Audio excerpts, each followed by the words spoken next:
कहानी की शुरुआत एक तेज झगड़े से होती है। सुयान और शेन हाओमिंग के बीच बहस हो रही होती है।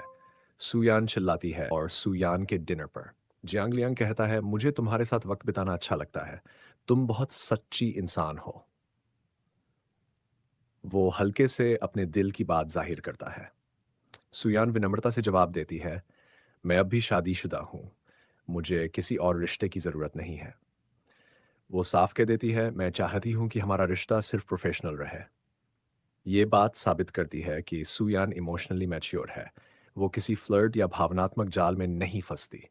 जियांग लियांग मुस्कुराता है, लेकिन अंदर से आहत होता है। वो कहता है, अगर कोई औरत किसी आदमी को ठुकराती है तो इसका मतलब है कि उसने अभी तक कुछ बड़ा हासिल नहीं किया। उसके शब्द उसके मेरी वाइफ को घर छोड़ दिया। उसके लहजे में हल्का सा तंज होता है। वो साफ तौर पर जलन महसूस कर रहा है। फिर वो कहता है, वो ऐसी ही है, जब कोई फैसला लेती है तो उसे पूरी तरह निभाती है। दोनों के बीच ठंडा सा तनाव महसूस होता है। घर पहुंचने के बाद सुया अपने लिए खड़ी होती है। सिर्फ हाओमिंग पछतावे में डूबा है और जियांग लियांग चुपचाप अब दूर चला जाता है। एपिसोड की शुरुआत सुयान के ऑफिस से होती है। वो अपनी टीम के साथ एक नया प्रोजेक्ट डिस्कस कर रही होती है।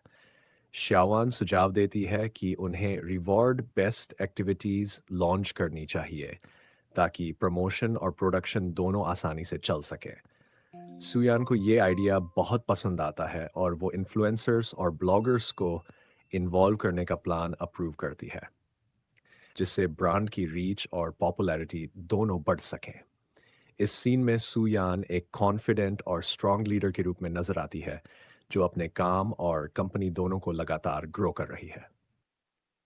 दूसरे सीन में जियांग लियांग एक महिला कैरेक्टर फैंग लेई से मिलता है। वो हल्के मूड में कहता है, तुमने मिलने के लिए क्यों बुलाया? क्या मैं बस तुम्हें देखने नहीं आ सकता? फैंग लेई थोड़ा छेड़ते हुए कहती है, इतनी सारी औरतों को तुम्हारी मदद चाहिए होती है, अब किसे बचाने जा रहे हो? जियांग लियांग मुस्कुराते हुए जवाब देता है, सुयान, अब वो मेरी इन्वेस्टर है। फैंग लेई हैरान होकर कहती है, क्या तुम पागल हो गए हो? वो तो शेन हाओमिंग की पत्नी है। जियांग लियांग शांति से कहता है, तो क्या हुआ? वैसे भी उनका तलाक होने वाला है। फैंग लेई गुस्से में कहती है, मुझे तुम्हारा सुयान के पास जाना बिल्कुल पसंद नहीं। यहां साफ दिखता है कि फैंग लेई जेलस है और वो समझ चुकी है कि जियांग लियांग के दिल में सुयान के लिए फीलिंग्स बढ़ रही है। होता है। कोच लूजू आता है और कहता है कि वो हाओ चेन को जूनियर इक्वेस्ट्रियन कंपटीशन के लिए रिकमेंड करना चाहता है। शेन हाओमिंग और सुयान दोनों बहुत खुश और प्राउड होते हैं। सुयान पूछती है, उसकी हाइट तो अब 160 द सेमी हो गई है, कहीं उसका घोड़ा छोटा तो नहीं पड़ जाएगा? माँ आती है और कहती है, तुम्हें अपनी गलती सुधारनी चाहिए। सुयान हमारे लिए दिल से केयर करती थी। मैंने उसे कभी एक्सेप्ट नहीं किया, पर वो इस फैमिली के लिए परफेक्ट थी। मिसेज शेन अफसोस जताती है कि उन्होंने सुयान को कभी जो भी करना पड़े, सुयान को वापस लाओ। हामिंग भावुक होकर कहता है, जब मैंने उससे शादी की थी तब मैंने कसम खाई थी कि उसे कभी नहीं छोड़ूंगा। ये पल दिखाता है कि अब हामिंग सच में सुयान को वापस जीतना चाहता है। इसके बाद एक हॉस्पिटल का सीन आता है जहां डॉक्टर जेंग का टखना मुड़ जाता है। वहीं लिन ताओ और उसका एक्स बॉयफ्रेंड यू यीमिंग भी मौजूद होते हैं। एक जेलस लड़की चोरी से उनका वीडियो बनाकर लिन ताओ को भेज देती है। वीडियो में यू यीमिंग एक लड़की को दिलासा दे रहा होता है, लेकिन लिन ताओ को लगता है कि वो फ्लर्ट कर रहा है। गुस्से में वो कहती है, यू आर ए स्कम्बैश, जैसे ही हैं। थोड़ी देर बाद लिन ताओ शांत होकर कहती है, हम दोनों के लिए सबसे अच्छा यही है कि हम अलग हो जाएं। मैं अब अपनी जिंदगी में खुश हूं। मेरे पास मेरी टीम है, मेरी बहन है, मुझे बस शांति चाहिए। ये ब्रेकअप सीन मैच्योर और शांत होता है। दोनों बिना किसी ड्रामा के अपने अपने रास्तों पर चल पड़ते हैं। एपिसोड के आखिरी हिस्से में सू यान की कंपनी का प्रोग्रेस दिखाया जाता है। उसकी शॉर्ट वीडियोस वायरल हो रही होती हैं। 10,000 से ज्यादा लाइक्स मिल चुके होते हैं और ब्रांड बहुत तेजी से ग्रो कर रहा होता है। एक कोलीग कहता है, जियांग लियांग हर जगह प्राउड फील कर रहा है। सुयान इतनी मेहनत इसलिए कर रही है ताकि वो अपनी वैल्यू शेन हाओमिंग को दिखा सके। हाओमिंग का दोस्त कहता है, अगर वो सच में तुमसे दूर रहना चाहती तो उसने रिजॉर्ट ट्रिप क्यों एक्सेप्ट की? हाओमिंग सोच में पड़ जाता है। दोस्त समझाता है, औरत अगर सच में नफरत करती है तो वो एक सेकंड भी उस आदमी के साथ नहीं बिताती। डायरेक्ट तरीका मुश्किल है, इनडायरेक्ट स्ट्रेटेजी ट्राई करो, उसके दोस्तों के जरिए पहुंचो। हाओमिंग कहता है, मैं कियाओ लिन को ट्राई कर चुका हूं, उसने मना कर दिया। दोस्त मुस्कुराकर कहता है, तो अब उसके मेल फ्रेंड के पास जाओ। और यहीं पर एक नया ट्विस्ट शुरू होता है। सुयान का एक नया मेल फ्रेंड एंटर होने वाला है, जो नेक्स्ट एपिसोड के सस्पेंस को सेट करता है। सुबह का समय है। यू यीमिंग किचन में नाश्ता बना रहा होता है, तभी कियाओ लिन आती है। वो सीधे कहती से हैं, तुम्हारे आसपास तो सब सक्सेसफुल लोग हैं, जैसे वो फीमेल डॉक्टर, लेकिन इसका मतलब ये नहीं कि मैं तुमसे कम हूं। फिर वो हल्के स्वर में कहती है, मुझे लगता है हमें एक हफ्ते का ब्रेक लेना चाहिए ताकि हम दोनों सोच सकें। यीमिंग समझाता है कि डॉक्टर तो बस एक सहकर्मी है, मगर कियाओ लिन जिद पर रहती है, एक हफ्ते तक मुझसे कोई कांटेक्ट मत करना। कुछ देर बाद कियाओ लिन अपनी फ्रेंड के स्टूडियो जाती आती है। वो थोड़ा उदास होती है और कहती है, पहले प्यार बहुत आसान लगता था, लेकिन अब हर बात में फर्क और असुरक्षा आ जाती है। उसकी फ्रेंड मुस्कुराकर कहती है, यही तो प्यार है, थोड़ा मीठा, थोड़ा दर्द भरा। इससे भागो मत, इसे महसूस करो, तभी तुम्हें जवाब मिलेगा। उसके बाद यीमिंग कियाओ लिन से मिलने जाता है। वहाँ उसकी बहन मिलती है और कहती है वो बिजी है, मेकअप क्लास और ब्यूटी इवेंट में गई है। फिर मुस्कुराकर कहती है, उसने सही सोचा है, अगर आज तुम दोनों अपने फर्क को अनदेखा करोगे तो कल ये बड़ी समस्या बन जाए होता है। हाओमिंग पूछता है, तुम्हें सुयान पसंद है? यीमिंग जवाब देता है, कभी थी, लेकिन अब कियाओ लिन मेरी जिंदगी में है। हाओमिंग फिर कहता है, मैं चाहता हूं कि तुम मेरी मदद करो ताकि मैं सुयान को वापस पा सकूं। यीमिंग हल्के अंदाज में कहता है, जैसे सब कुछ ठीक हो जाएगा, बस वक्त सही होना चाहिए। एपिसोड की शुरुआत होती है जुयान के मॉडर्न स्टूडियो से, एक शानदार और क्रिएटिव ऑफिस स्पेस जहां जुयान अपने फैशन ब्रांड के प्रोजेक्ट्स पर नजर रख रही होती है। उसकी असिस्टेंट आकर क्लाइंट्स की फीडबैक रिपोर्ट सौंपती है और बताती है कि अगले हफ्ते शिपमेंट भेजनी है। जुयान बेहद शांत लेकिन फोकस्ड अंदाज में इंस्ट्रक्शन देती है कि कस्टमर फीडबैक और आफ्टर सेल सर्विस पर खास ध्यान रखा जाए। उसके हाव भाव से साफ झलकता है कि वो एक परफेक्शनिस्ट और सच्ची लीडर है। तभी उसका फोन बजता है। कॉल आती है हाउचन की टीचर सोंग लाओशी की। जुयान थोड़ी घबरा जाती है और जल्दी से पूछती है, हाउचन ने कुछ किया तो नहीं? वो ठीक है ना? टीचर मुस्कुराकर बताती है कि सब ठीक है, बस अगले शनिवार को होने वाले पेरेंट्स डे इवेंट की तैयारी पर बात करनी थी। इसके बाद सीन शिफ्ट होता है एक क्लासी बार में, जहां शेन हाउमिंग अपने पुराने दोस्त यूमिंग के साथ बैठा है। हाउमिंग के हाथ में एक बुक है, the rational guide to love. वह पढ़कर सुनाता है कि शादी सिर्फ एक सर्टिफिकेट नहीं होती, बल्कि एक रिश्ता है जो आपसी कोशिश और बातों से जिंदा रहता है।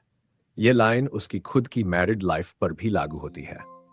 यूमिंग गहराई से सुनते हुए एक प्रसिद्ध लेखक मॉम का कोट सुनाता है, अगर प्यार में तुम खुद की इज्जत के बारे में सोच रहे हो तो असल में तुम खुद से प्यार करते हो, न कि दूसरे से।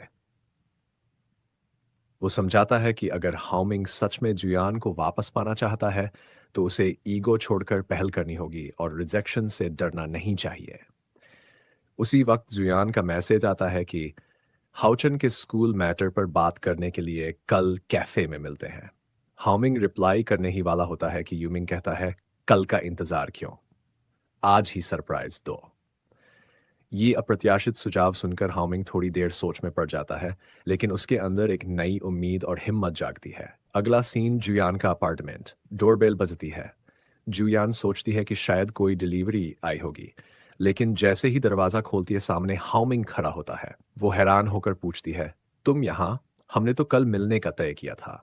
हाउमिंग मुस्कुराते हुए कहता है, पास में मीटिंग थी, सोचा तुमसे ही स्कूल की बात कर लूं।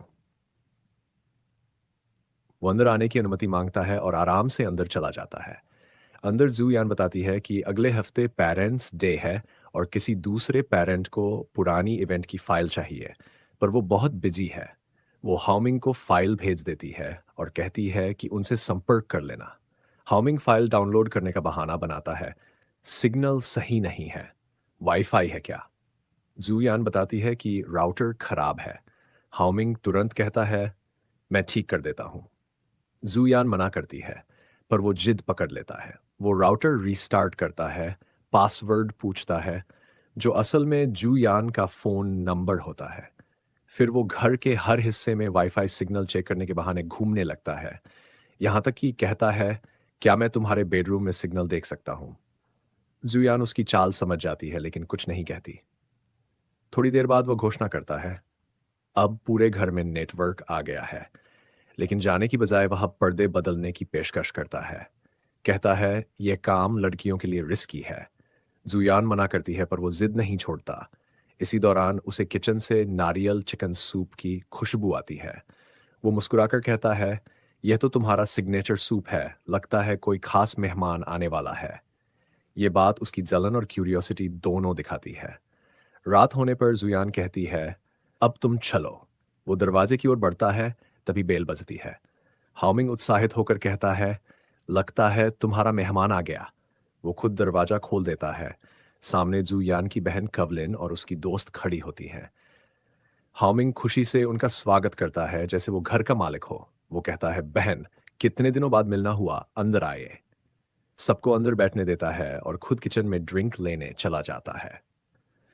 जूयान हैरान होकर पूछती है, तुम ये सब क्या कर रहे हो? वो मुस्कुराकर जवाब देता है, तुम्हारी बहन और दोस्त आए हैं, उनका स्वागत तो बनता है। इस सीन में साफ झलकता है कि वो खुद को फिर से पति की जगह पर स्थापित करने की कोशिश कर रहा है। कवलिन स्थिति समझ जाती है और एक मजेदार गेम शुरू करती है। चलो अपने एक्स पार्टनर्स को सिर्फ 4 शब्दों में बयान करो। वो कहती है, जिद्दी फूल, अंधा फूल और अकतन रईस।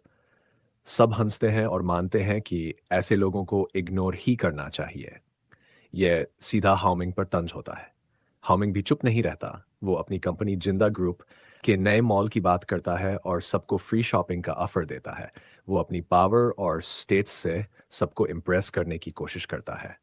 एर दोस्त उसकी झूठी तारीफें करती हैं और माहौल हल्का फुल्का बन जाता है। अंत में कवलिन उसे किचन में हेल्प करने भेजती है ताकि सब उसे बाहर निकाल सकें। जुयान प्राइवेट में उससे कहती है, अब घर जाओ। हाउमिंग फिर वही पेरेंट्स डे का बहाना दोहराता है लेकिन आखिरकार चला जाता है।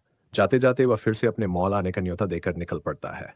उसके जाने के बाद जुयान की सहेलियां हंसते हुए कहती है, वो तो ऐसे बर्ताव कर रहा था जैसे घर का मालिक हो। सब उसकी बेशर्मी पर मजाक उड़ाती है। कवलिन पूछती है, तुम थोड़े पैसों या शॉपिंग के लिए अपने पुराने दोस्त को धोखा दोगी?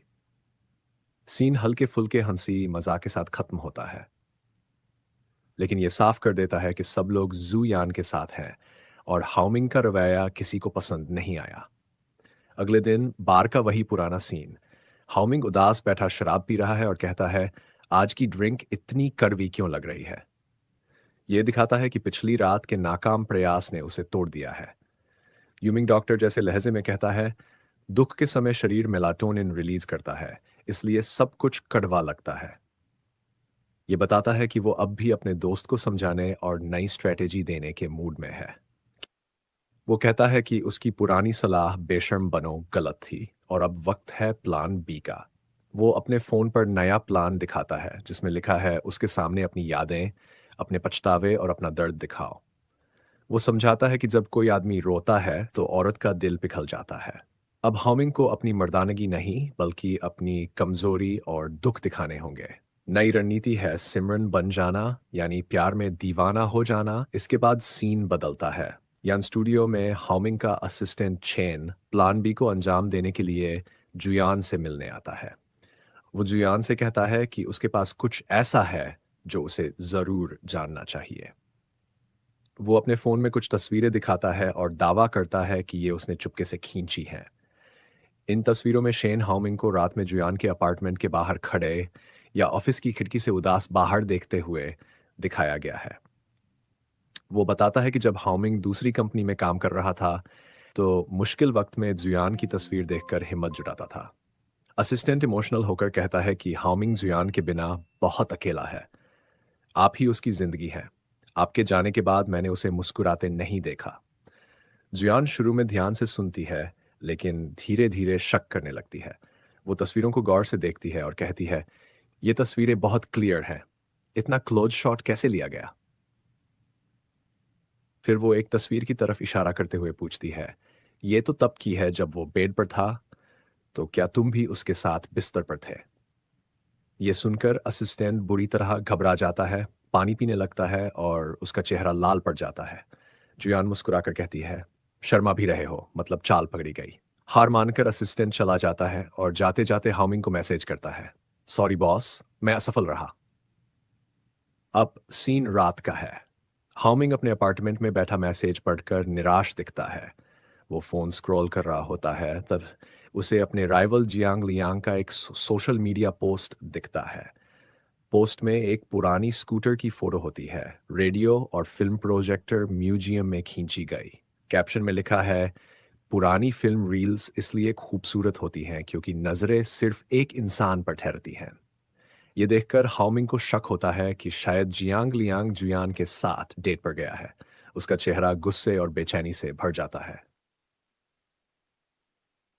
अगला सीन उसी म्यूजियम के बाहर का है।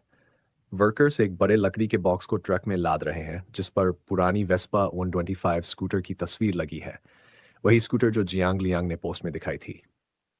तभी जियांग लियांग अपनी नीली कार से तेजी से आता है और चिल्लाकर कहता है, रुको, उसे नीचे रखो। वो मैनेजर से पूछता है, किसने इन चीज़ों को हटाने की इजाज़त दी? मैनेजर डरते हुए बताता है कि एक बड़े कलेक्टर ने बहुत ऊंची कीमत पर सब कुछ खरीद लिया है और ये सब उसके बॉस की मंजूरी से हुआ है। जियांग लियांग गुस्से में पूछता है, वो खरीदार कौन है? मैनेजर जवाब देता है, जिंदा ग्रुप के शेन हाउमिंग। ये सुनकर जियांग लियांग का चेहरा गुस्से से लाल हो जाता है। वो फोन उठाकर कहता है, चलो मिलते हैं। अब सीन एक खूबसूरत रूफटॉप टेरेस पर शिफ्ट होता है, जहां हाउमिंग और जियांग लियांग आमने सामने बैठे हैं। माहौल बेहद टेंशन भरा है। जियांग लियांग ताना मारते हुए कहता है, मैंने तुम्हें इतना परेशान कभी नहीं देखा। वो कहता है कि अब हाउमिंग को समझ आ गया है कि पैसे और स्टेटस से जुयान को इम्प्रेस नहीं किया जा सकता, क्योंकि अब वो खुद सक्सेसफुल है। जियांग लियांग गर्व से कहता है, जब तुम नहीं थे, मैं उसके साथ था। हाउमिंग शांत लेकिन आत्मविश्वास भरे स्वर में जवाब देता है, हमारा रिश्ता चाहे टूट रहा हो, लेकिन हम अब भी शादीशुदा हैं, है ना? वो कहता है कि वो अपने परिवार को किसी तीसरे इंसान से बिखरने नहीं देगा। जियांग लियांग व्यंग्य से पूछता है, क्या तुम्हें उसकी कंपनी के बारे में कुछ पता है? वो यान स्टूडियो के प्रोजेक्ट्स, प्रॉफिट्स और टारगेट्स के सवाल पूछता है। हाउमिंग दृढ़ता से जवाब देता है, तुमने खुद को ज्यादा आंक लिया है। जुयान की सफलता उसकी अपनी मेहनत है, तुम्हारी नहीं। वो चुनौती देते हुए कहता है, तुम कोशिश करके देख लो। अगला सीन हाउमिंग के ऑफिस का है।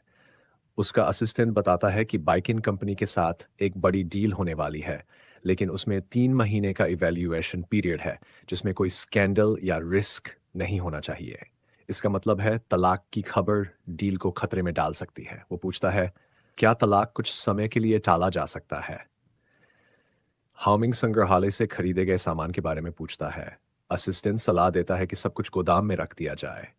फिर हाउमिंग अचानक कहता है, कुछ कॉस्मेटिक्स खरीदो। असिस्टेंट पूछता है, किसके लिए? हाउमिंग बस मुस्कुराकर जवाब देता है, किसी के लिए। यह दिखाता है कि हाउमिंग अब दोहरी चाल चल रहा है।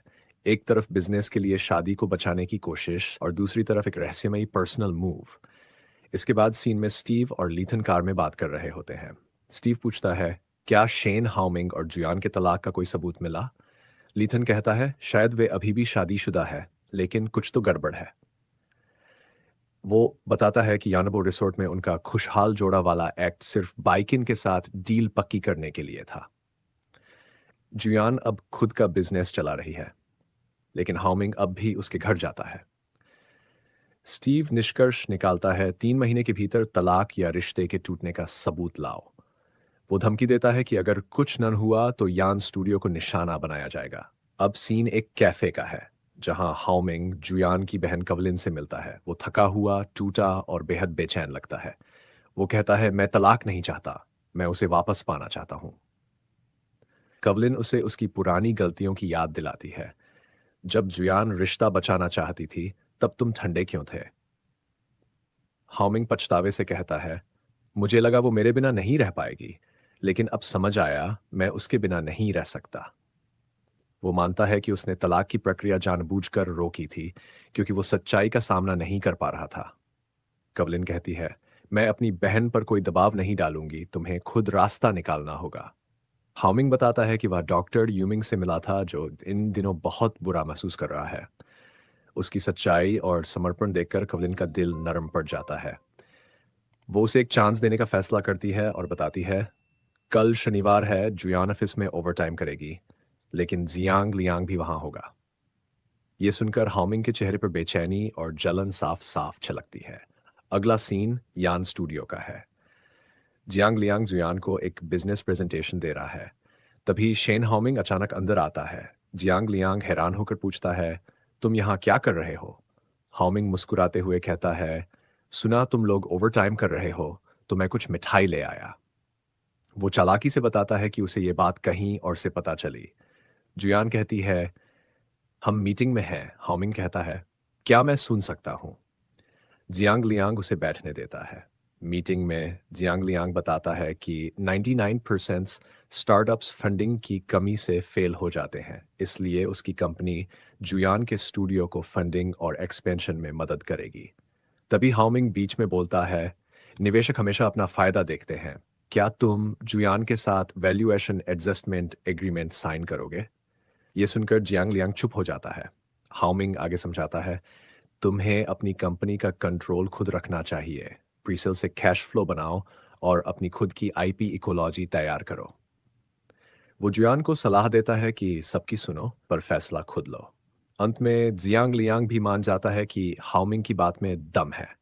मीटिंग खत्म होती है। जुयान दोनों को धन्यवाद देती है और कहती है कि वो खुद घर चली जाएगी। जियांग लियांग दरवाजा बंद करता है, झुंझलाकर कहता है, बकवास।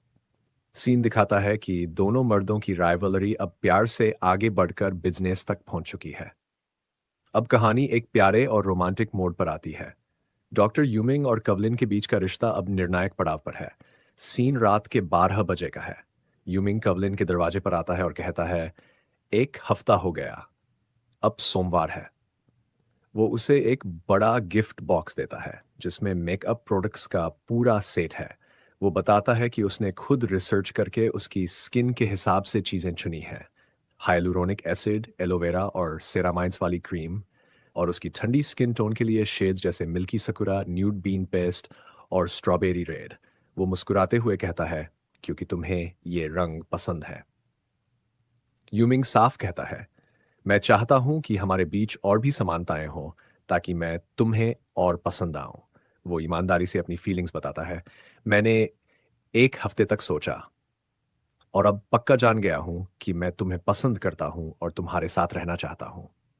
वो उसके सारे डर दूर करता है, पढ़ाई, नौकरी, लाइफ डिफरेंस, सब। कहता है, तुम हमेशा चमकती हो और मैं हमेशा तुम्हें देखता रहा हूं। कवलिन शर्माते हुए कहती है, क्या तुम प्रपोज कर रहे हो? यूमिंग मजाक में अपने सीने पर हाथ रखता है। यहां दर्द हो रहा है, तीसरी और दूसरी पसली के बीच थोड़ा अंदर। कवलिन घबरा जाती है तो वो मुस्कुराकर कहता है, दिल में। दोनों हंस पड़ते हैं। यूमिंग उसका हाथ पकड़कर वादा करता है, मैं हमेशा तुम्हारे साथ रहूंगा। कवलिन पूछती है, हमारा ट्रायल पीरियड कब से शुरू होगा? यूमिंग यूमिंग कुछ कहता नहीं, बस उसे अपनी बाहों में खींच लेता है और किस कर लेता है। वो उसे उठाकर बेडरूम की तरफ ले जाता है। दो अलग अलग जगहों पर एक साथ होती है। एक तरफ एक प्यारे से गांव के शांत आंगन में जुयान की दादी लाव लाव धूप में शकरकंद के टुकड़े सुखा रही हैं। वहीं दूसरी तरफ जुयान और काओलिन अपने मॉडर्न और स्टाइलिश यान स्टूडियो की बालकनी में खड़ी हैं। तभी दादी के फोन पर जुयान का वीडियो कॉल आता है। वो मुस्कुराते हुए पूछती हैं, क्या बात है, इतनी खुश क्यों लग रही हो? कोई अच्छी खबर है क्या? जुयान और काओलिन उत्साह से अपने नए डिजाइन किए हुए जैकेट दिखाती है। वो बताती है, ये कपड़े हमने खुद बनाए हैं और इनकी सबसे बड़ी खूबी है इनकी ट्रेडिशनल क्राफ्ट्समैनशिप। ये पूरी तरह हाथ से बने हैं। हर धागे में हमारी विरासत और संस्कृति की झलक है। जुयान जानती है कि दादी को यह आर्ट जरूर पसंद आएगा। वो उन्हें चिढ़ाते हुए कहती है, हमारी प्यारी बड़ी परी यानी डाइसियान शन्यो, आपके लिए भी ऐसा ही एक सूट तैयार किया है। ये सुनकर दादी के चेहरे पर खुशी और भावनाएं दोनों झलक उठती हैं। वो ये भी नोटिस करती है कि दादी अब मैदा और टिफ़िन जैसे इंटरनेट के नए स्लैंग भी सीख गई है। ये साफ दिखाता है कि वो अपने परिवार से जुड़े रहने के लिए कितनी कोशिश कर कर रही है। वीडियो कॉल खत्म होते ही जुयान और काओलिन की मुस्कुराहट थोड़ी फीकी पड़ जाती है। जुयान हल्के दर्द भरे स्वर में कहती है, हर बार दादी से बात करके बहुत अच्छा लगता है। काओलिन जवाब देती है, और ध्यान दिया, वो हर बार 1 सेकंड में फोन उठा लेती है। मतलब वो हमेशा तुम्हारे कॉल का इंतजार करती रहती है। ये बात सुनकर जुयान की आंखें नम हो जाती हैं। वो कहती है, मुझे दादी को जिंगजो यानी शहर बुलाना होगा। काओलिन तुरंत उसकी बात से सहमत होती है। हाँ, हम मिलकर अपने यान येफांग ब्रांड को सफल बनाएंगे। फिर जिंगजो में एक छोटा सा घर लेंगे और दादी को अपने पास ले आएंगे। ये सीन दिखाता है कि उनके बिजनेस के पीछे सिर्फ महत्वाकांक्षा नहीं, बल्कि परिवार के लिए एक बेहतर जीवन का सपना छिपा है। सीन बदलता है। यान स्टूडियो के अंदर जुयान की असिस्टेंट याओया को एक घबराया हुआ फोन आता है। फोन पर जुयान बताती है, ट्रक रास्ते में खराब हो गया है। अगर माल टाइम पर गोदाम नहीं पहुंचा तो हमें लेट फीस देनी पड़ेगी और सेल्स पर भी असर पड़ेगा। रेस्क्यू टीम को आने में 3 से 4 घंटे लगेंगे, इसलिए वो याओया से तुरंत दूसरी गाड़ी अरेंज करने को कहती है। याओया हड़बड़ी में बाहर दौड़ती है और ऑफिस की लॉबी में शेन हाउमिंग से टकरा जाती है। हाउमिंग तुरंत पूछता है, क्या हुआ? इतनी घबराई हुई क्यों हो? याओया जल्दी जल्दी बताती है, यानजी मुसीबत में है, उनका ट्रक रास्ते में खराब हो गया है। यह सुनकर हाउमिंग का चेहरा अचानक गंभीर हो जाता है। उसकी आंखों में चिंता साफ झलकती है। कट टू रोड सीन, सड़क के किनारे जुयान टूटे हुए ट्रक के पास अकेली बैठी है। वो बेहद परेशान है क्योंकि उसे पता है डिलीवरी में देरी से बड़ा नुकसान हो सकता है। तभी दूर से एक दूसरा ट्रक आता दिखता है। जुयान उम्मीद से खड़ी हो जाती है, और जब ट्रक रुकता है, उसमें से निकलता है शेन हाउमिंग। वो उसे देखकर हैरान हो जाती है। तुम यहाँ कैसे आए? हाउमिंग बिना कोई जवाब दिए तुरंत काम में लग जाता है। मैं पहले माल ले जाता हूँ, तुम गाड़ी में बैठो। जुयान उसकी मदद करना चाहती है। नहीं, मैं भी चलती हूँ। लेकिन हाउमिंग दृढ़ता से मना करता है। नहीं, तुम आराम करो, मैं और ड्राइवर संभाल लेंगे। जुयान मन ही मन उसकी चिंता करते हुए गाड़ी में बैठ जाती है। अगला सीन बेहद इमोशनल है।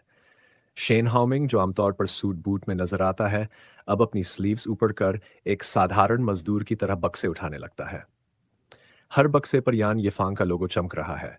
जुयान ट्रक के अंदर बैठी ये सब देखती है। उसकी आंखों में चिंता, हैरानी और गहरी इमोशन एक साथ छलकते हैं। बैकग्राउंड में धीमा और दिल छू लेने वाला म्यूजिक बज रहा है, जो इस पल को और भी अर्थपूर्ण बना देता है। एक एक कर हाउमिंग और ड्राइवर सारे बक्से नए ट्रक में ट्रांसफर कर देते हैं। वो पसीने से तरबतर है, लेकिन रुकता नहीं। सारा काम खत्म होने के बाद दोनों ट्रक के पीछे बैठ जाते हैं। हाउमिंग थककर सांस लेता है। जुयान उसके पास आती है, उसे पानी देती है और अपने हाथों से उसका पसीना पोंछती है। वो पल शब्दों से ज्यादा कुछ कह जाता है। हाउमिंग जुयान की ओर देखकर पूछता है, कंपनी में इतने लोग हैं, फिर तुम खुद यहाँ क्यों आई? जुयान शांत लेकिन दृढ़ स्वर में जवाब देती है, क्योंकि ये हमारा पहला बैच है। मैं किसी भी गलती की गुंजाइश नहीं छोड़ना चाहती थी। मैं चाहती थी कि सब कुछ अपनी आंखों से देखूं, खुद संभालूं। उसकी बात सुनकर हाउमिंग कुछ पल के लिए चुप हो जाता है। उसके चेहरे पर एक हल्की ग्लानि और समझ की झलक दिखाई देती है। वो कहता है, अब समझ आया, मैं ही था जिसने तुम्हारी क्षमताओं को कम आंका था।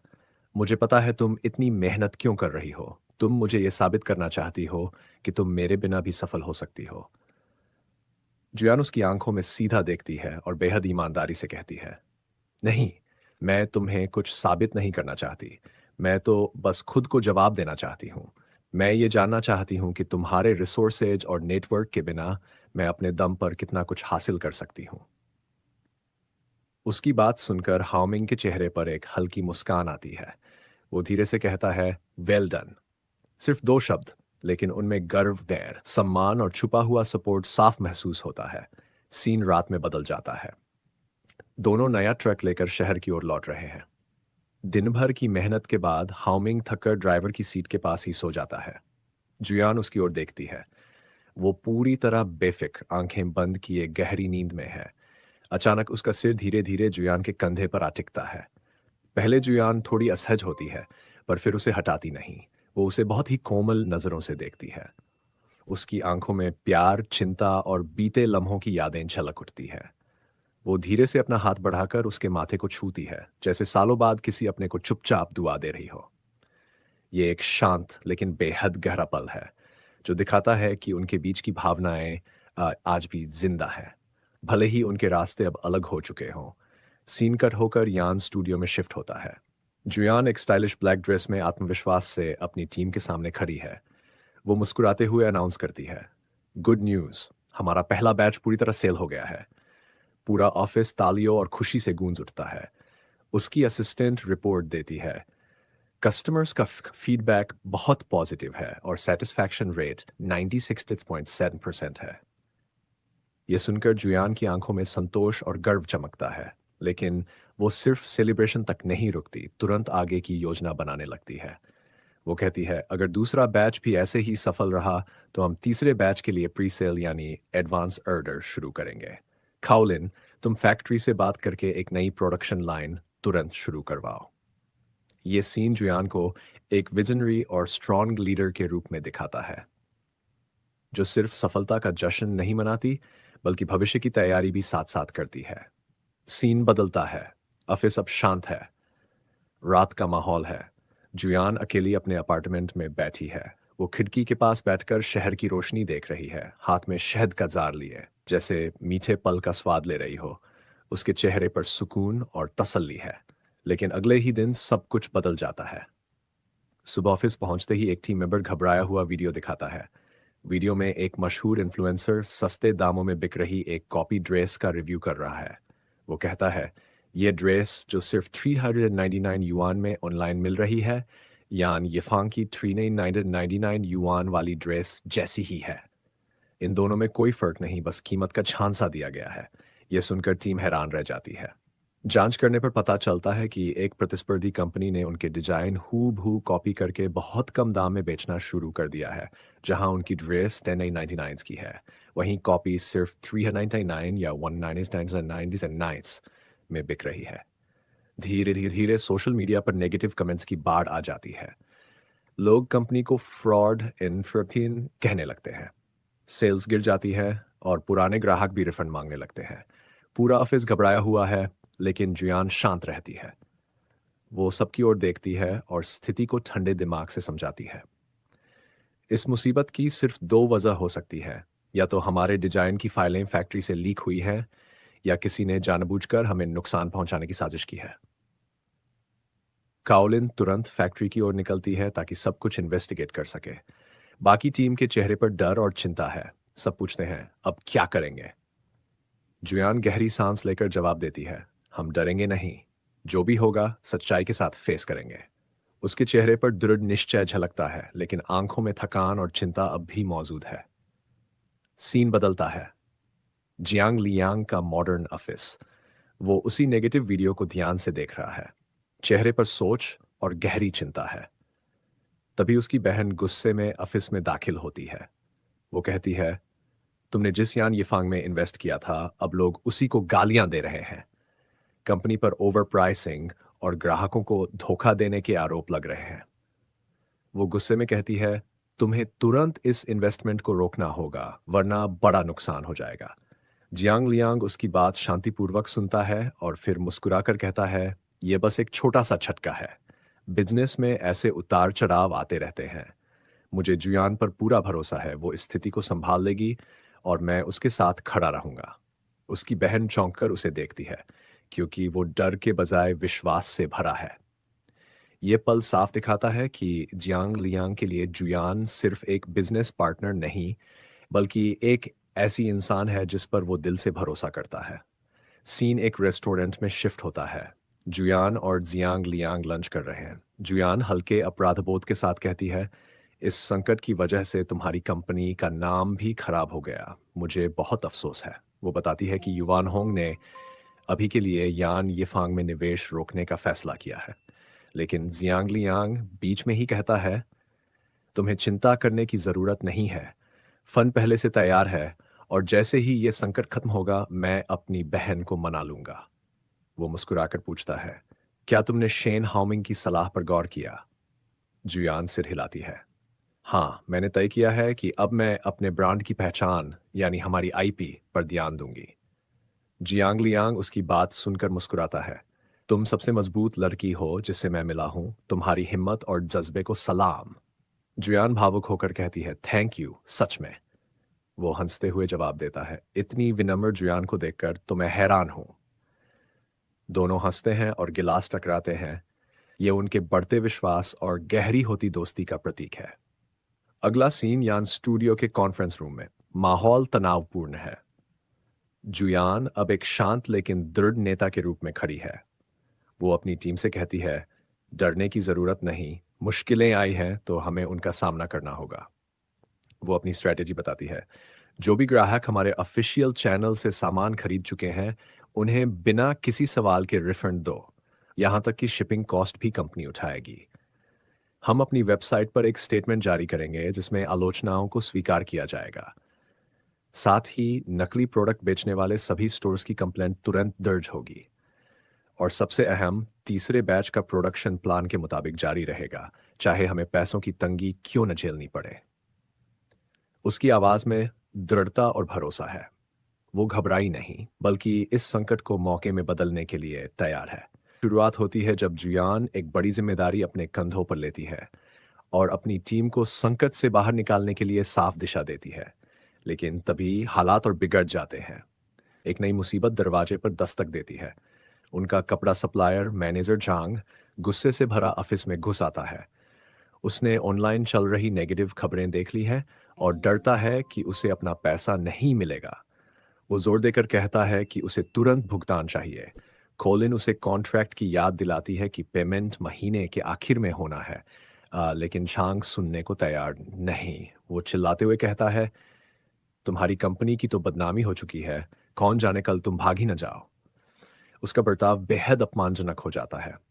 ऑफिस की लड़कियां उसे शांत करने की कोशिश करती हैं, लेकिन वो धमकी देता है, अगर आज मुझे पैसे नहीं मिले तो अंजाम भुगतने को तैयार रहना। अब यह संकट सिर्फ ऑनलाइन नहीं, बल्कि उनके असली बिजनेस रिश्तों को भी झकझोर रहा था। ठीक तभी जुयान ऑफिस में एंट्री लेती है। उसके साथ एक नया व्यक्ति है। वह देखने में एक सफल बिजनेसमैन लगता है और जुयान का पुराना जानकार भी है। स्टीव यान स्टूडियो की तरक्की की तारीफ करता है, लेकिन जल्द ही बात एक शॉकिंग मोड़ लेती है। अपने घर पर मुलाकात के दौरान स्टीव जुयान को एक हैरान कर देने वाला एफर देता है। वह कहता है, मुझे पता है कि तुम्हारा और शेन हाउमिंग का तलाक होने वाला है। अगर तुम पब्लिकली ये अनाउंस कर दो कि तुम्हारा रिश्ता टूट गया है तो मैं तुम्हें 20 मिलियन युआन दूंगा। जुयान चौंक कर पूछती है, तुम ऐसा क्यों चाहते हो? स्टीव मुस्कुराकर बताता है कि वो हाउमिंग का बिजनेस राइवल है और यह अनाउंसमेंट हाउमिंग की कंपनी की डील को रद्द करवा सकती है। अब जुयान के सामने एक बड़ा नैतिक द्वंद्व था। एक तरफ उसके ब्रांड को बचाने का मौका और दूसरी तरफ उस इंसान को धोखा देने की बात जिसने हाल ही में उसकी मदद की थी। सीन कट होता है हाउमिंग के ऑफिस पर। वो जुयान का सोशल मीडिया पोस्ट देख रहा होता है जिसमें सिर्फ दो शब्द लिखे हैं, रिजेक्ट। ये स्टीव के ऑफर पर उसका साफ जवाब था। उसने ईमानदारी और आत्मसम्मान का रास्ता चुना। अब हाउमिंग अपनी कंपनी पर हो रहे नेगेटिव कमेंट्स पढ़ता है, लेकिन उसके मन में जुयान की चिंता साफ झलकती है। सीन फिर बदलता है। यान स्टूडियो में जुयान तनाव में फोन पर बात कर रही है। तभी कंपनी का सीएफओ जियोडोंग आता है। वह बताता है कि वह रिजाइन देने आया है। जुयान हैरान होकर पूछती है, अभी? वह कहता है कि उसे नई नौकरी मिल गई है, बेहतर सैलरी और पोजीशन के साथ। जुयान उसे याद दिलाती है कि वह कंपनी के सभी अकाउंट्स और फाइनेंस का जिम्मेदार है। लेकिन वो बेशर्मी से कहता है, नई कंपनी ने कहा है कि अगर मैंने तुरंत ज्वाइन नहीं किया तो वे किसी और को रख लेंगे। इस बहस के दौरान लिन ताओ, कोलिन की बहन का दोस्त, वहां आता है। वह अपने पुराने व्यवहार के लिए माफी मांगने और कुछ गिफ्ट देने आया होता है। तभी वो देखता है कि सीएफओ जुयान पर चिल्ला रहा है और बीच में दखल देता है।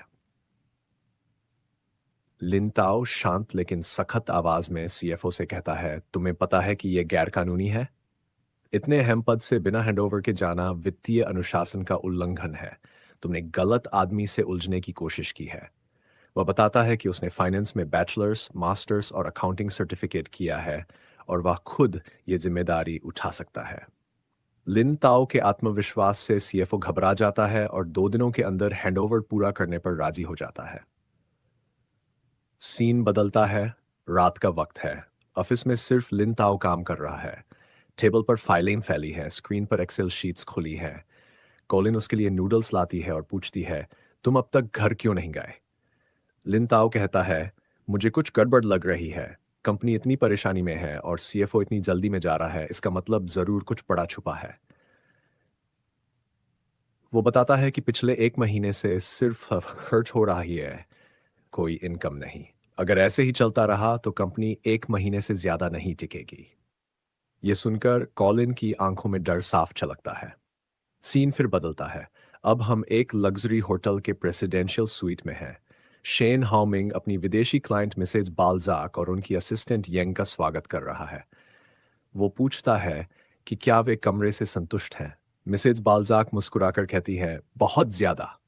हाउमिंग बताता है कि वो उनके पति के पुराने दोस्त हैं और हर बार जब वे जिंगजो आते हैं तो वह खुद होस्ट करते हैं। मिसेज बाल्जाक बताती है कि उनके पति काम के कारण नहीं आ सके, तो हाउमिंग तुरंत कहता है, मैं तो आपके लिए कभी भी शेड्यूल बदल सकता हूं। तभी यंगिंग शेन से जुयान के बारे में पूछती है। हाउमिंग थोड़ा मुस्कुराकर बताता है कि वो उसे आज मिलाने वाला था, लेकिन कंपनी में कुछ प्रॉब्लम आ गई, इसलिए नहीं बुलाया। मिसेज बाल्जाक तुरंत पूछती है, क्या मैं मदद कर सकती हूँ? अब सीन फिर से यान स्टूडियो में लौटता है। जुयान और कॉलिन सीढ़ियों से उतर रही हैं जब फैक्ट्री मैनेजर लियू और अन्य सप्लायर्स का ग्रुप अंदर आता है। मैनेजर लियू ऊंची आवाज में चिल्लाता है, मैनेजर जू, आखिरकार तुम मिल गई। वे सब गुस्से में हैं। मैनेजर झांग और छाओ भी साथ हैं। वे जुयान पर पैसे लौटाने का दबाव डालते हैं और यहां तक कह देते हैं, तुम तो मिस्टर शेन की पत्नी हो, तुम्हारे लिए यह पैसा क्या मायने रखता है? कॉलिन गुस्से में जवाब देती है, किसने कहा कि हमारे फंड्स फ्रीज हैं? बेबुनियाद बातें मत फैलाओ, तनाव बढ़ जाता है। तभी जुयान एक बहुत ही शांत लेकिन ताकतवर कदम उठाती है। वह कहती है, ठीक है, मैं आपकी शर्तें मानती हूँ। तीसरे बैच के लिए 10% एडिशनल डिपॉजिट दूंगी और बाकी पेमेंट भी तुरंत करूंगी। लेकिन मेरी भी एक कंडीशन है। जैसे ही पेमेंट होगा, यान फॉरएवर आप सबके साथ सहयोग खत्म कर देगा। उसकी ये बात सुनकर सभी सप्लायर्स चौंक जाते हैं। वे सोच रहे थे कि जुयान डर जाएगी, लेकिन उसने उल्टा उन्हें जवाब दे दिया। वो ये साबित कर देती है कि वो ब्लैकमेल या धमकियों के आगे नहीं झुकेगी। अपने ब्रांड की प्रतिष्ठा और आत्मसम्मान के लिए वह किसी भी हद तक जा सकती है। इस वीडियो को बनाने में बहुत मेहनत लगी है, तो एक लाइक और कमेंट जरूर करें ताकि हमारी मेहनत रंग लाए। और अगर आप मेरी अगली वीडियो मिस नहीं करना चाहते, तो सब्सक्राइब बटन दबाना बिल्कुल मत भूलिए।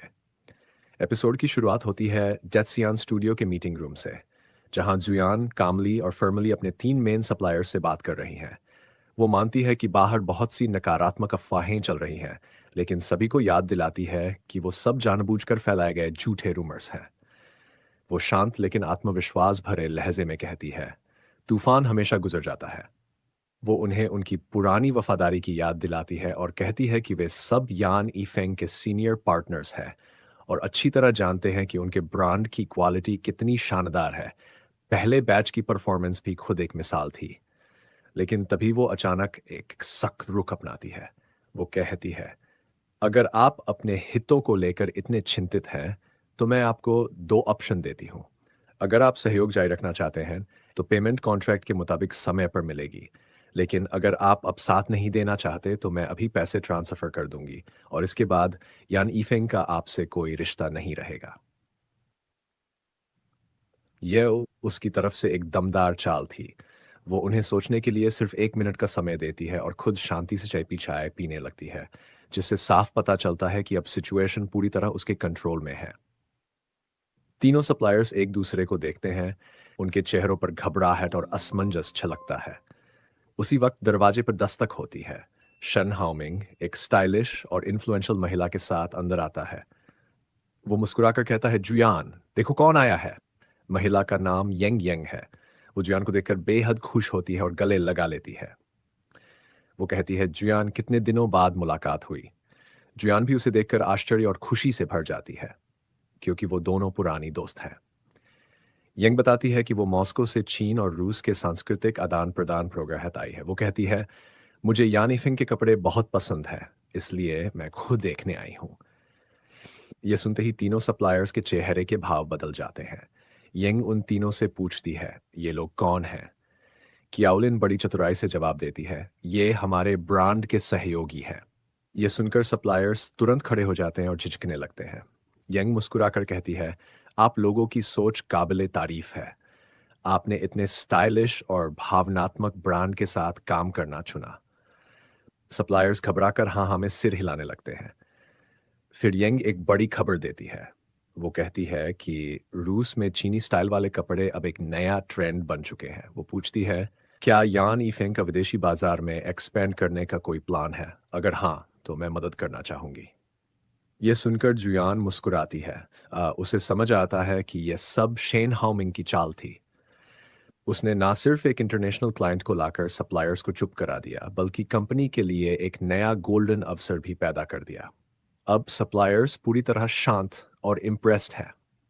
पूरा गेम पलट चुका है। आगे सीन जुयान के अपार्टमेंट का है।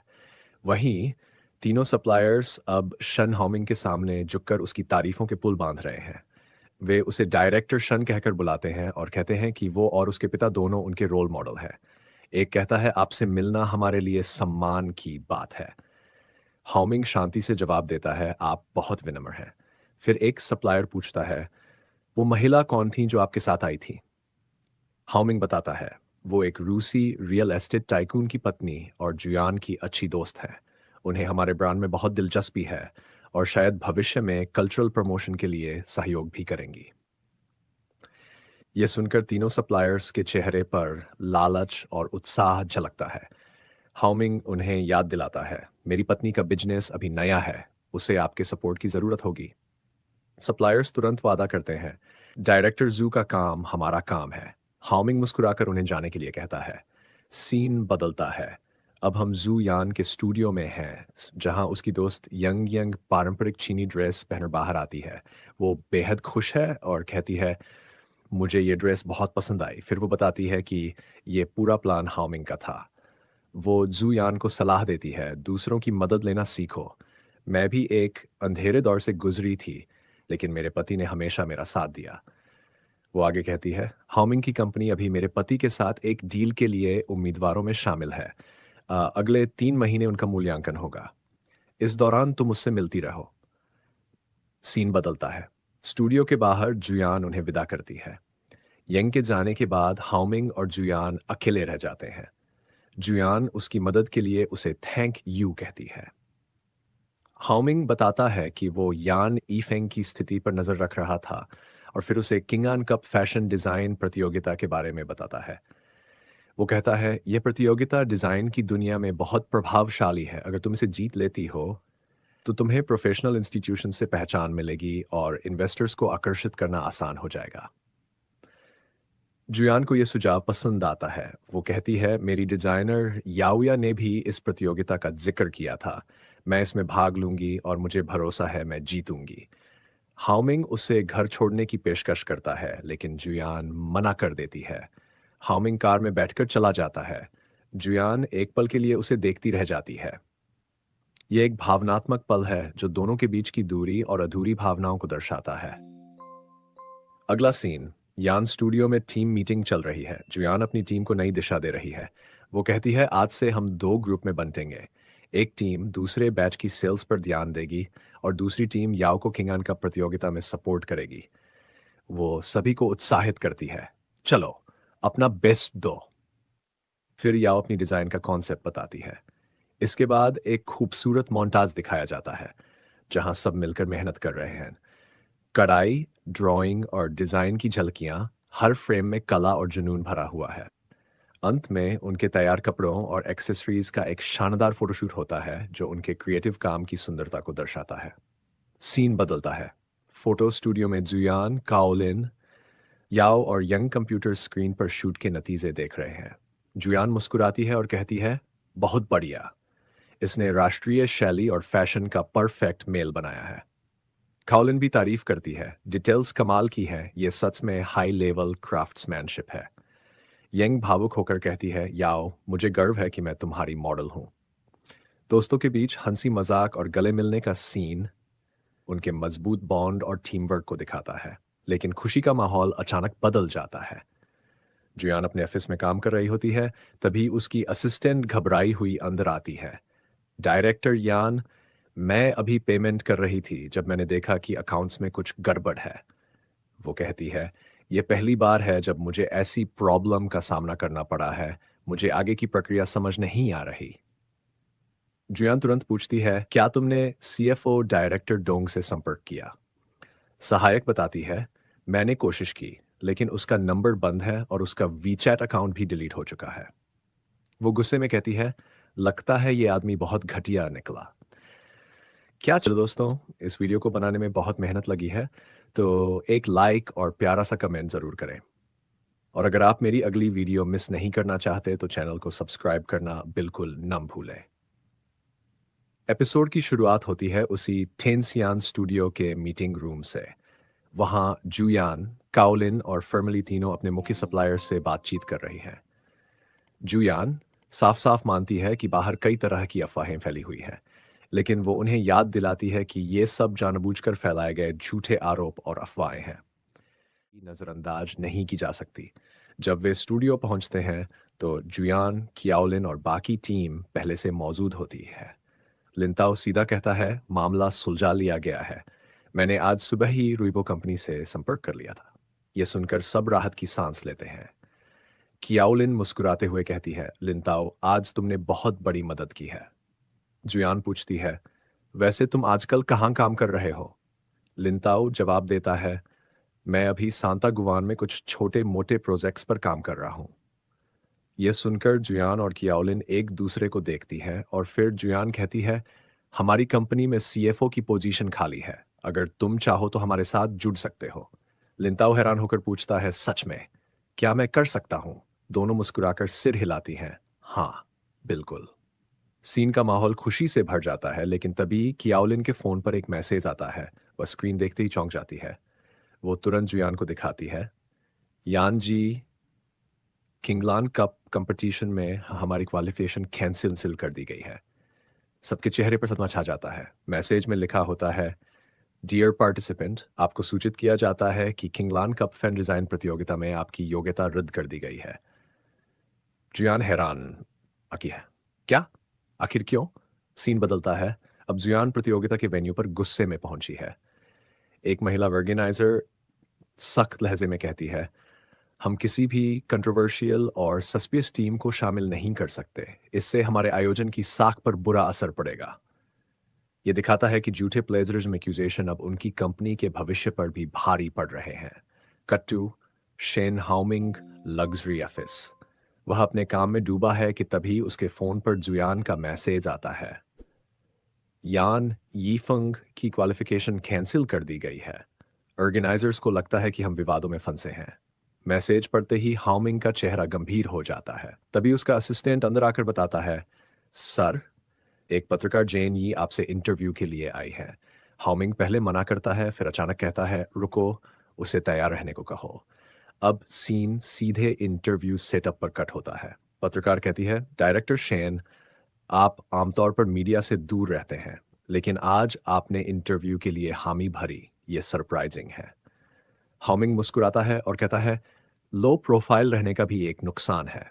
मेरी पत्नी, जिसने हाल ही में यान यीफंग ब्रांड शुरू किया है, उसे कुछ मुश्किलों का सामना करना पड़ा।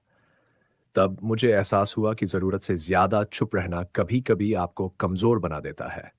वह बताता है कि उसकी पत्नी सब कुछ खुद करना चाहती थी और इसी वजह से कुछ लोग झूठी अफवाहें फैलाने लगे। वह कहता है, यान यीफंग सिर्फ कपड़े नहीं बेचता, वो हर धागे के पीछे छिपी हाथ की मेहनत और सांस्कृतिक भावनाओं को दुनिया तक पहुंचाता है।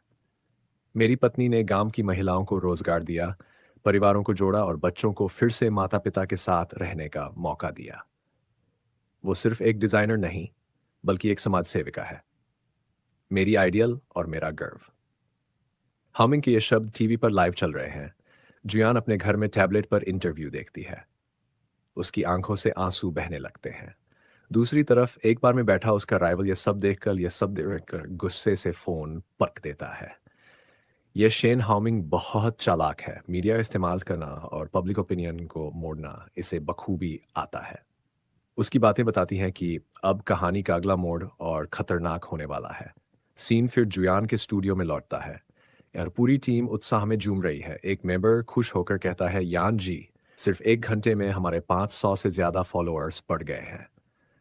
दूसरा जोड़ता है, वीडियो ट्रेंड में है, इंटरव्यू ने सबका नजरिया बदल दिया। जुयान मुस्कुराती है, फिर कहती है, अब वक्त है पलटवार करने का। हम चुप नहीं बैठेंगे।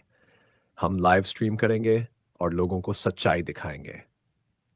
टीम तुरंत तैयारी में जुट जाती है। Cut to live stream. Host Guan Guan कहती है, हाल ही में यान यीफंग पर कई गलत आरोप लगाए गए। आज हम सच्चाई दिखाने आए हैं। वह डिजाइनर लू बाओया को कैमरे पर बुलाती है, जो पारंपरिक ई एथनिक कॉस्ट्यूम पहने है। बाओया कहती है, मैं एक ही लड़की हूं और मुझे अपनी संस्कृति पर गर्व है। यान यीफंग ने हमें वो मंच दिया जहां से हम अपनी परंपरा दुनिया तक पहुंचा सकें। उधर शेन हाओमिंग अपने ऑफिस में ये लाइव स्ट्रीम देख रहा है। उसके चेहरे पर संतोष की मुस्कान है। तभी उसका फोन बजता है। ये किंगलान कप ऑर्गेनाइजिंग कमेटी है। वे कहते हैं, हमें हजारों नेटिजन्स के संदेश मिले हैं जो चाहते हैं कि यान यीफंग को दोबारा मौका दिया जाए। चर्चा के बाद हमने फैसला किया है, आपकी क्वालिफिकेशन बहाल की जाती है। सीन वापस ऑफिस में आता है, जहां हाउमिंग अपने विदेशी क्लाइंट मिस्टर बाल्जाक और उनकी पत्नी के साथ बैठा है। वह पहले से ज्यादा कॉन्फिडेंट और शांत है। उसकी रणनीति ने सब कुछ पलट दिया है। अब वक्त है नए अध्याय की शुरुआत का। मिस्टर बाल्जाक हाउमिंग के एटीट्यूड से बेहद इंप्रेस होते हैं। वो मुस्कुराते हुए कहते हैं, जब मैं किसी बिजनेस पार्टनर को चुनता हूं तो मैं सिर्फ उसकी बिजनेस स्किल्स नहीं देखता, बल्कि ये भी देखता हूं कि वो अपने परिवार के साथ कैसा व्यवहार करता है। वो आगे कहते हैं, एक आदमी जो अपनी पत्नी से इतना सच्चा प्यार करता है, वो कभी अपने पार्टनर्स को धोखा नहीं देगा। ये कहते हुए वो हाउमिंग से हाथ मिलाते हैं और बताते हैं कि उन्होंने उसके साथ कोऑपरेशन करने का फैसला कर लिया है। दोनों के बीच ये नई पार्टनरशिप एक जश्न के माहौल में पक्की हो जाती है। उसी वक्त मिसेज बाल्जाक मुस्कुराकर कहती है, आपकी पत्नी की ड्रेस वाकई कमाल की है, मुझे वो बहुत पसंद आई। आ, हाउमिंग तुरंत इस मौके का फायदा उठाता है और गर्व से कहता है, अगर हमारी यान यान की एस्थेटिक सेंस को आपके जैसी इंटरनेशनल पर्सनालिटी ने सराहा है तो वो ये सुनकर जरूर बहुत खुश होगी। ये पल दिखाता है कि हाउमिंग हमेशा अपनी पत्नी की कामयाबी को आगे बढ़ाने और प्रमोट करने का मौका ढूंढता रहता है। सीन एक पॉजिटिव नोट पर खत्म होता है। जुयान और हाउमिंग दोनों अपने अपने रास्तों पर जीत हासिल कर रहे हैं, लेकिन एक दूसरे का सपोर्ट बनकर। आगे सीन बदलता है। यान स्टूडियो के बाहर डॉक्टर यूमिंग किया का इंतजार कर रहा है। तभी लिंताओ, जो अब स्टूडियो का नया सीएफओ है, बाहर आता है। वो यूमिंग को पहचानकर मुस्कुराता है और उसे मंग कहकर बुलाता है। लिंताओ एक बड़ी गलतफहमी दूर करता है। वो कहता है, भाई, तुम गलत समझ रहे हो। मैं किया को परेशान करने नहीं आया हूँ। असल में पिछले सीएफओ के भाग जाने की वजह से कंपनी भारी फाइनेंशियल संकट में फंस गई थी। मैं बस मदद के लिए यहाँ आया हूँ और अब ऑफिशियली सीएफओ बन चुका हूँ। और फिर तुरंत अपनी गलती का एहसास करता है। लिंताओ कहता है कि कियाओलिन जल्द ही नीचे आने वाली है और वह सिर्फ काम के सिलसिले में यहाँ है। थोड़ी देर बाद किया नीचे आती है और मुस्कुराकर पूछती है, तो अब भी आप दोनों कुछ बात कर रहे हैं? लिंताओ हंसते हुए कहता है, हाँ, बस मर्दों की बातें कर रहे थे। इतना कहकर वो मजाकिया अंदाज में वहां से चला जाता है। यूमिंग शर्मिंदा होकर किया से माफी मांगता है। वो कहता है, मुझे माफ कर दो। लिंताओ के आने की बात तुमने बताई थी, लेकिन मैंने ध्यान नहीं दिया और जल्दबाजी में गलतफहमी पाल ली। कियाओलिन मुस्कुराकर उसकी माफी स्वीकार करती है और हल्के अंदाज में उसे चिढ़ाती भी है। ये पल बेहद प्यारा और भावनात्मक है, जो दिखाता है कि उनका रिश्ता अब ज्यादा समझदार और मजबूत बन चुका है। इसके बाद सीन रात के यान स्टूडियो में बदलता है। पूरा ऑफिस सन्नाटा लिए हुए है। जू यान अपनी टेबल पर बैठकर देर रात तक काम कर रही है। वो डिजाइन प्रतियोगिता की प्रेजेंटेशन को फाइनल टच दे रही है। थकान से उसकी आंखें बंद होने लगती हैं और वो अपनी मेज पर ही सो जाती है। बाहर से ऑफिस की रोशनी अंधेरे में चमक रही है, उसकी मेहनत और समर्पण का खूबसूरत प्रतीक। दूसरी ओर सीन बिल्कुल विपरीत मूड में बदलता है। कियाओलिन नशे में धुत है और डॉक्टर यूमिंग उसे अपनी पीठ पर उठाकर घर ले जा रहा है। वो नशे में बड़बड़ाती है, मैं नशे में नहीं हूं, मैं खुद चल सकती हूँ। यूमिंग मुस्कुराता है और प्यार से कहता है, ठीक है, लेकिन फिर भी मैं तुम्हें घर छोड़ दूं। ये दृश्य हल्का फुल्का और रोमांटिक दोनों है, जो उनके बीच बढ़ते स्नेह और देखभाल को दिखाता है। दोनों कहानियां अब एक साथ आगे बढ़ती हैं। एक तरफ जुयान अपने सपनों को साकार करने में जुटी है और दूसरी ओर कियाओलिन अपने प्यार को नई गहराई दे रही है। दोनों अपनी अपनी राह पर बढ़ रही हैं, आत्मनिर्भर, आत्मविश्वासी और एक दूसरे के लिए प्रेरणा बनी हुई। फिर सीन कट होता है फैशन प्रतियोगिता के बैक स्टेज पर। रैंप पर भव्य तैयारियां चल रही है। जुयान हर चीज खुद चेक कर रही है, लाइटिंग, म्यूजिक, ड्रेस, लेकिन उसे लगता है कुछ कमी है। तभी शेन हाउमिंग वहां आता है। वो पूछता है, क्या तुम इस शो से खुश नहीं हो या खुद से? जुयान गहरी सांस लेकर कहती है, पता नहीं, पर कुछ तो मिसिंग है। हाउमिंग मुस्कुराते हुए समझाता है, पोटाला पैलेस इसलिए बनाया गया था क्योंकि राजा सोंगत्सेन गैम्पो राजकुमारी वेनचेंग से शादी करना चाहता था। हर महान क्रिएशन के पीछे एक भावनात्मक कहानी होती है। तुमने इस रैंप को सोल और इमोशन नहीं दिया है। वो उसे याद दिलाता है कि यान फंग की असली प्रेरणा क्या थी। वो जनजाति की वो लड़कियां जिनके लिए उनकी माँ और दादी हर धागे में प्यार और उम्मीद बुनती है। ये सुनकर जुयान की आंखों में चमक लौट आती है। उसे एहसास होता है कि यही भावनाएं उसके शो की असली जान है। सीन सीधे सेलिब्रेशन पार्टी पर कट होता है। यान स्टूडियो की पूरी टीम, शेन हाउमिंग, जियांग यांग और डॉक्टर यूमिंग सब मौजूद है। वो अपनी जीत का जश्न मना रहे हैं। टीम जुयान से स्पीच देने को कहती है। वो खड़ी होती है और कहती है, धन्यवाद सभी को। आज यान स्टूडियो यहाँ है तो वो यहाँ मौजूद हर एक व्यक्ति की वजह से है। थोड़ा रुक कर वो कहती है, लेकिन सबसे पहले मैं एक खास व्यक्ति को धन्यवाद देना चाहती हूँ। कैमरा शेन हाउमिंग की ओर घूमता है।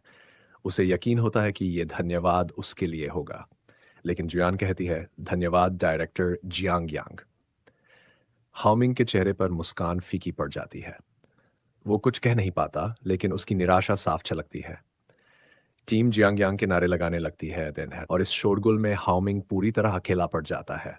जियांग यांग उठकर घोषणा करता है, यूहांग इन्वेस्टमेंट यान स्टूडियो में अपना निवेश जारी रखेगा और हम अपनी इन्वेस्टमेंट राशि डबल कर रहे हैं। टीम खुशी से झूम उठती है।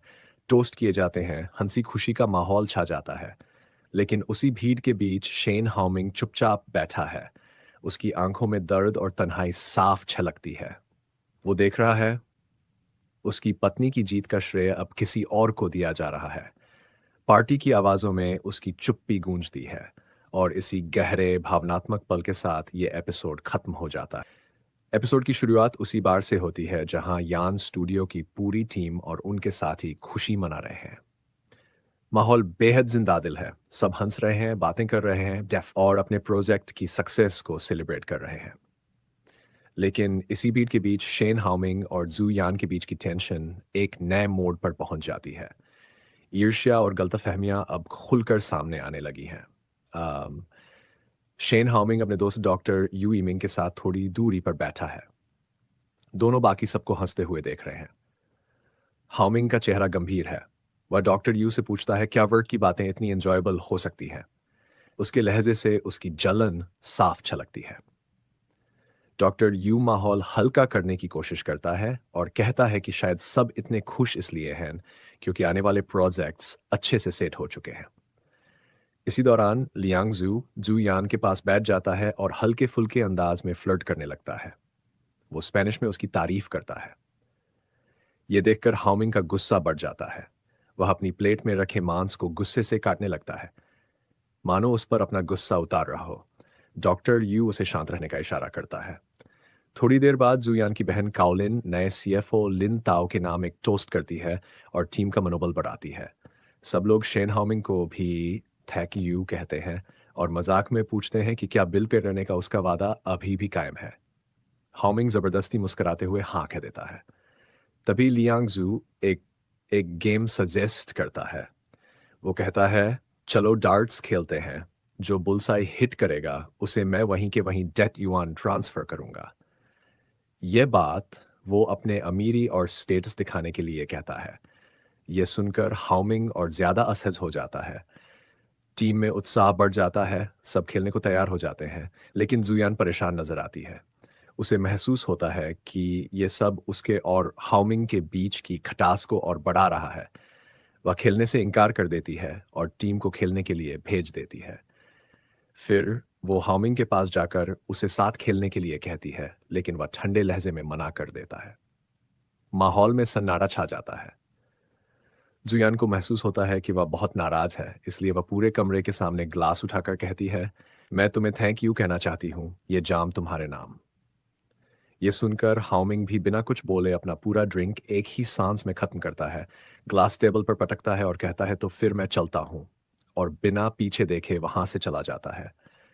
जूयान वहीं खड़ी रह जाती है, हैरान, आहत और अकेली। उसकी बहन काओलिन और बाकी टीम भी ये देखकर सन्न रह जाती है। कुछ पल पहले जो माहौल खुशी से भरा था, अब उदासी में डूब चुका है। आगे का सीन एक आउटडोर बार में शुरू होता है। शेन हाउमिंग और डॉक्टर यू यू इमिंग अभी साथ हैं, लेकिन इस बार दोनों शराब के प्यालों में डूबे हुए। हाउमिंग पूरी तरह नशे में है, उसका चेहरा उदासी और टूटी हुई उम्मीदों से भरा है। डॉक्टर यू उसे रोकने की कोशिश करता है, लेकिन वो नहीं मानता। नशे में धुत हाउमिंग कहता है, मैंने जुयान को वापस पाने के लिए सब कुछ किया, लेकिन वो मेरे पास वापस नहीं आई। वो जबरदस्ती मुस्कुराता है और कहता है, मेरा मूड बहुत अच्छा है, जबकि अंदर से वो पूरी तरह टूट चुका है। डॉक्टर यू उसकी हालत देखकर चिंतित है। यह सीन साफ दिखाता है कि हाउमिंग का दिल कितना टूट चुका है और उसकी सारी मेहनत अब सिर्फ एक दर्द में बदल गई है। वो दर्द जो यान से दूर जाने के डर और उसकी इनसिक्योरिटी से पैदा हुआ है। फिर से रेस्टोरेंट में लौटता है, जहां पार्टी खत्म हो चुकी है और सब लोग जा चुके हैं। अब बस जुयान अकेली उस लंबी टेबल पर बैठी है, नशे में धुत और एक उदास गाना गा रही है। तभी काओलिन वापस आती है और उसे इस हालत में देखकर परेशान हो जाती है। वह प्यार से कहती है, चलो घर चलते हैं, लेकिन जुयान अपनी ही दुनिया में खोई हुई है। उसके हाथ में केक का एक छोटा टुकड़ा है, जिसे वह देखकर मुस्कुरा रही है, जैसे किसी पुरानी याद में डूबी हो। ये पल दिखाता है कि वह बाहर से कितनी स्ट्रांग दिखती है, लेकिन अंदर से कितनी टूटी और अकेली है। खाओलिन धीरे से उसे संभालती है और टैक्सी में बिठाकर घर ले जाने लगती है। उधर दूसरी तरफ हाउमिंग पूरी तरह नशे में है। वो एक फेंस पर चढ़कर जोर जोर से चिल्ला रहा है, जुयान, मेरा फोन उठाओ। डॉक्टर यू येमिंग उसे शांत करने की कोशिश करता है और याद दिलाता है कि उसने खुद वादा किया था कि वह जू यान को दोबारा कॉल नहीं करेगा। लेकिन हाउमिंग अब अपने जज्बातों पर काबू नहीं रख पा रहा। इस बीच टैक्सी में बैठी जूयान अचानक ड्राइवर से कहती है, यू टर्न लो, ये मेरा घर नहीं है। मेरा घर चेंगरोंग एवेन्यू पर है। यह सुनकर काओलिन हैरान हो जाती है, लेकिन यह सिर्फ नशे में बोला गया एड्रेस नहीं, बल्कि उसके दिल की गहराई में छिपी चाहत है अपने पुराने घर लौटने की। जैसे ही टैक्सी उस पुराने रास्ते पर मुड़ती है, जू यान के चेहरे पर चमक लौट आती है। उसकी आंखों में खुशी छलकती है। वह खिड़की से बाहर देखकर मुस्कुराती है, मैं वापस आ गई हूं। वह अपनी बहन को गले लगाती है और कहती है, दादी मैं जल्दी वापस आऊंगी। काओलिन अपनी बहन की इस अचानक बदली हुई हालत को देखकर कुछ नहीं कहती, बस उसे कसकर गले लगा लेती है, क्योंकि उसे पता है कि इस वक्त जुयान को इसी सुकून की जरूरत है। यह सीन बेहद इमोशनल है, जहां जुयान अपने वर्तमान के दर्द से भागकर अपने बीते दिनों की यादों में राहत ढूंढ रही है। अगली सुबह सीन बदलता है डॉक्टर यू येमिंग के घर पर। कैमरा धीरे धीरे बेडरूम पर फोकस करता है।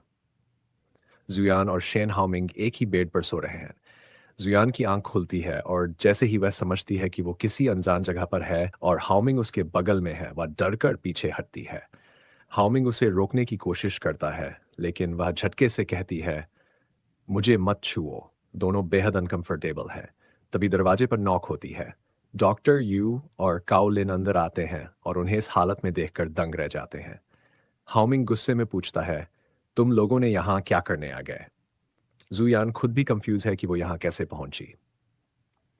लिविंग रूम में डॉक्टर यू पूरी बात समझाते हैं कि कल रात दोनों बहुत ज्यादा पी गए थे, इसलिए उसने उन्हें अपने घर लाकर सुला दिया। काओलिन मजाक में कहती है, क्या तुम दोनों को पिछली रात की कुछ याद है? चाहो तो वीडियो दिखा दूं? ये सुनकर जुयान और हाओमिंग दोनों झेम जाते हैं। दोनों को अकेला छोड़ दिया जाता है। हाओमिंग माफी मांगता है, लेकिन जुयान कहती है, कोई बात नहीं, किसी को पता नहीं चलेगा कि मैं यहां थी। फिर सीन फ्लैशबैक में जाता है। कल रात की यादें दिखती है, जहां दोनों की नशे में की गई हरकतें मजेदार और प्यारी लग रही हैं। हाओमिंग कहता है कि वह इसलिए नाराज था क्योंकि उसे अच्छा नहीं लगा कि कोई अजनबी उसकी पत्नी के घर पर था। जुयान गुस्से में जवाब देती है कि वो आदमी मेरा पति नहीं है। वो हाओमिंग पर चिल्लाती है, तुम मुझे क्यों नहीं छोड़ते? लेकिन हाओमिंग भावनाओं में आकर उसे हग कर लेता है। वो कहता है, मुझे पता है तुम गुस्से में हो, लेकिन मैं जानता हूं तुम मुझे सुन रही हो। मैं तुम्हें कभी अकेला नहीं छोड़ूंगा। फिर वह दीवार से एक पेंटिंग हटाता है जिसके पीछे उनकी शादी की एक बड़ी तस्वीर लगी होती है। जुयान उसे देखकर इमोशनल हो जाती है। हाओमिंग कहता है, "आ, यह मेरा असली रूप है, मैं सिर्फ बिजनेसमैन नहीं, तुम्हारा पति हूं। क्या तुम मेरे साथ एक नई शुरुआत करना चाहोगी?" दोनों एक दूसरे के करीब आते हैं और किस करने ही वाले होते हैं कि तभी काओलिन और डॉक्टर यू अंदर आ जाते हैं। माहौल एकदम लाइट और फनी हो जाता है। सीन अब शेन हाउमिंग के लग्जरी घर में शिफ्ट होता है। सुबह का माहौल शांत है। जुयान कहती है, मुझे ऑफिस जाना है। हाउमिंग भी मुस्कुराकर कहता है, मुझे भी। तभी जुयान को याद आता है, मेरा बैग कहाँ है? दोनों साथ में बैग ढूंढने लगते हैं। वह उसे सोफे के पीछे, बेड के नीचे, हर जगह ढूंढते हैं। यह सीन एक प्यारे पति पत्नी जैसा माहौल बनाता है। आखिरकार हाउमिंग कहता है, पहले कुछ खा लें, फिर काम पर चलते हैं। जू यान हल्की मुस्कान के साथ हाँ में सिर हिलाती है। हाउमिंग दीवार के सहारे उसके करीब आता है और मुस्कुराते हुए पूछता है, तो बताओ क्या खाना पसंद करोगी? और इसी रोमांटिक और नर्म पल के साथ सीन खत्म होता है, जहां लगता है कि उनके रिश्ते में एक नई सुबह आने वाली है। एपिसोड शुरू होता है एक बेहद रोमांटिक सीन से। जुयान मुस्कुराते हुए कहती है, कुछ भी चलेगा। माहौल प्यार से भरा हुआ है और दोनों करीब आने ही वाले होते हैं कि तभी दरवाजे की घंटी बजती है। हाउमिंग की मां की आवाज आती है, हाउमिंग, मैं तुम्हारे लिए कुछ खाने को लाई हूं, घर पर हो ना? ये सुनते ही दोनों घबरा जाते हैं और उनका रोमांटिक मोमेंट टूट जाता है। जुयान हाउमिंग को चुप रहने का इशारा करती है। दोनों जल्दी से एक खंबे के पीछे छिप जाते हैं, उम्मीद करते हुए कि शायद मां चली जाए। लेकिन हाउमिंग की मां अंदर आ जाती है और पुकारती है, हाउमिंग। जब उन्हें लगता है कि वो जा चुकी है, तो दोनों राहत की सांस लेते हैं। तभी पीछे से उनकी आवाज आती है, मैं अभी तक गई नहीं हूं। दोनों पकड़े जाते हैं। माहौल अकवर्ड भी है और थोड़ा फनी भी। बचने के लिए वे एक बहाना बनाते हैं कि वे तो बस ताई ची एक्सरसाइज कर रहे थे। जुयान झेमकर हंसती है और सास को गुड मॉर्निंग कहती है। सीन कट होता है ब्रेकफास्ट टेबल पर, तीनों साथ बैठे हैं। माँ बहुत खुश है और जुयान को उसका पसंदीदा नाश्ता परोसती है। वो कहती है, यान माँ तुम्हें कंपटीशन जीतने पर बधाई देती है। हाउमिंग भी तुम्हारे लिए बहुत खुश था। नाश्ते के दौरान माँ एक नया प्लान बताती है। वो कहती है, मेरा पोता चेंज घुड़सवारी प्रतियोगिता के अगले राउंड में पहुंच गया है। मैं उसके लिए एक पार्टी रखना चाहती हूँ और मुझे तुम्हारी मदद चाहिए। ये बात सुनकर जुयान थोड़ा असहज महसूस करती है। उसे लगता है कि ये बस उसे घर वापस लाने का बहाना है। वो कहती है, मैं अपना शेड्यूल देखकर बताऊंगी। लेकिन सासू माँ जोड़ देती हैं, तो तय रहा। जुयान मुस्कुराकर कहती है, माँ, आज मुझे ऑफिस में जरूरी काम है, और वहां से निकल जाती है। अगला सीन कार में है। जुयान और हाउमिंग साथ बैठे हैं, लेकिन माहौल थोड़ा अजीब है। हाउमिंग साइलेंस तोड़ने के लिए म्यूजिक चालू करता है, मगर बहुत तेज क्लासिकल धुन बज उठती है। वो तुरंत बंद कर देता है। वो सफाई देता है, मेरी मां का नेचर ऐसा ही है। जुयान बीच में कहती है, नहीं, मुझे अच्छा लगा। वो सीधी है और कुछ छिपाती नहीं। ये बात दिखाती है कि जुयान अब चीजों को पॉजिटिव नजरिए से देखने लगी है। फिर बात काम पर आती है। हाउमिंग पूछता है, यान आईफन का काम कैसा चल रहा है?